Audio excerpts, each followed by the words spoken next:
Sager with Lexington Locals, and today it's an honor to stand here with Eileen Jay. We are in front of the beautiful Bridge School and this mural, which is super cute. So Eileen is running for school committee. I'm sure you all know that, but in case you didn't, she is. And your kids went to school here. Yes. Was this the start of your school committee career? Like, tell us. Yeah. Well, I've been on the school committee for 6 years, but really it goes back, the reason I'm doing it goes back to what I've always loved. I mean, actually, before I had kids, I was an educator. I got my doctorate in education from the Harvard School of Education and had done research on what makes good teaching and learning for kids. And so I came in even before I had my own children caring about education and how to really inspire kids to learn. And so then I had my own children. They went to Bridge School. It was the best school, wonderful community, great teachers. Little fun fact about this building is that my father was the structural engineer for this building when it was built way back originally. Really? This one and Bowman, which is its twin school. Okay. Did you grow up in Lexington? I grew up in, next door. Okay. Yeah. All right. So local. So, were the teachers, I have to ask, were the teachers intimidated by you, given that you had such a educated background about education? No, I don't think. All right. I don't think curious, they knew, right? But they were great. They were so welcoming. It was a wonderful time here. And so, because I was interested in education, I kind of did as much as I could, helping out in classrooms. Did some really wonderful projects with teachers who welcomed me in. I did a great project with Miss Michael, who is still a teacher here, Pam Michael. Okay. She was doing a unit on having kids doing some research around inventions that happened in China. And so I worked with her and said, well, how about if we make this into a combined research and art project? So I designed a Chinese lantern, and the kids made the lanterns, and then they put all of their inventions, the drawings, and put them on the lanterns. We displayed them on the hall, and they were just beautiful. And I think that was an example of trying to tie in the learning and then doing something that's kind of inspiring and exciting for the kids. So I kept doing a lot of that work with kids in schools, and got on the site council at Clark and also at the high school, and got really much more involved in all parts of how you educate kids, but also caring about them as individuals, and their social emotional learning has always also been very important to me.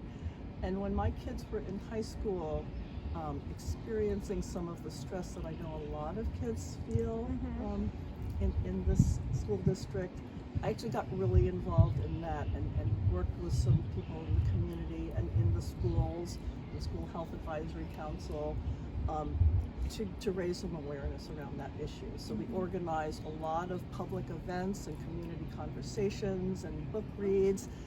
So that was kind of a lot of work that I'd been doing way before school committee, because this issue of making sure that kids are okay and their well-being was taken care of, in addition to their academics, which of course is also important. But I think those two things, my vision for what education should be, as well as all of this work around students' well-being, I think those two things really came together, and they were very much the impetus for running for school committee in the first place. Was it scary to run for school committee the first time? And now you're like a politician, you have to put up the signs and do the speeches. Like, how is that? Yeah, the first time around it's a little daunting. It's a lot of work. Even this time around, I'm working hard because I don't take anything for granted. So doing all of that as well. It's a little easier the second time around, or third time around actually. I've run 3 times now. Okay, all right. And so really looking forward to continuing. I love this work. Right. I mean, a lot of people wonder why Right. anyone wants to be on school committee. Right. But I really enjoy it. I like working with the people, and mostly I like doing things that I think are going to help our kids. So, I mean, Demystify School Committee, to me, I've only been there once to talk about some proposal. You guys all had microphones. I was like, who are these people? But what is it that the school committee actually does in this town? Who do you work with, and what is your oversight? Okay, that's a good question, because I think a lot of people don't really realize that, and sometimes it feels very distant to them that, we sit up there and we have these meetings, and I think for people who are in the schools or have kids in the schools, they don't know what the school committee does. Right. I mean, our official charge is to set policy, which policy meaning essentially directions for the school system. Not so much the day-to-day operations, because that's the job of the superintendent, but we also, a very big important role is to hire and evaluate the superintendent. In fact, I was the co-chair of the superintendent search committee that hired Dr. Hackett. Oh, okay. And that was a very, very important role, Right. obviously. It was something where we really did a lot of work to try to find the very best superintendent we could. I think you did a good And, job. I think she gets high marks from everybody who works with her. She's a Right. wonderful communicator. She's able to make decisions. She's not afraid to make decisions, sometimes tough ones, as Right. we've seen. She's really done a tremendous job. The third thing that we do officially is to approve the budget. And the Okay. budget's important because the budget always reflects what the values are in the system, where you put your money. Mm-hmm. So those are the three things that we are in charge of. As far as what we do, yes, we are able to take up issues, deliberate in public meetings. We're actually, because of open meeting law, not able to discuss anything outside of those public meetings. So when the public wonders, is the school committee considering this or that, it's always done in a public Wow. meeting. You're always able to see it. But you can also email us and contact us if you want to have input. So that's another role school committee plays. The school committee is sort of a conduit with the community. Mm-hmm. We listen to people's concerns or anything that's on their minds. As I said, we are the overseers and supervisors of the superintendent, and the superintendent is really the person in charge of all the operations of the school. So, if there's a complaint about something that's going on in the schools, that's really more under her purview. But we're always here to listen. Right. People often come to me and just want to explain something that's going on from their point of view. Right. The other roles we play is one thing that I think is a little behind the scenes and people don't realize. We spend a lot of time working as liaisons with other boards and committees in town. Okay. Because we want to both hear what's going on with them and then also be able to share with them what's going on in the school system, if there's some kind of tie. So we have liaisons to the School Health Advisory Council, to the Human Rights Committee, to the Select Board, obviously, to the 2 financial committees in town, a lot of different things. So a lot of our time is spent with that. We get involved with a lot of the town finances in that, the school budget is separate. The school budget's put together by the superintendent, and the school committee has to approve it before it then goes to town meeting.